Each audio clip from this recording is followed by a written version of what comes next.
sayamayacağım elimdeki gibi. Değerli misafirler. Evet. 12 tane tori geçerseniz dileğiniz kabul olur. Oo, iş kolaymış ya. Bugün 3-5 dilek yaparız ya. 10.000 tori geçerseniz Ne oluyor?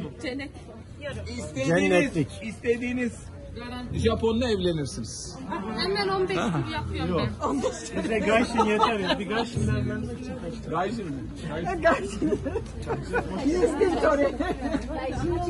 Evdekini boşadıktan sonra sıkıntı yok.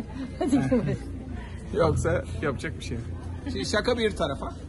Buradaki torilerin hepsi, buradaki göreceğiniz torilerin hepsi aslında birer tane bu tapınağa hediye edilmiş toriler. Yani hepsinin bir ismi var. Hepsi birileri tarafından hediye edilmiş toriler. Tabii yeni, bolca boyalı. Bu tarafta yazmasının hiçbir önemi yok. Yani önemli olan sizin hangi şeyle yaptığınız.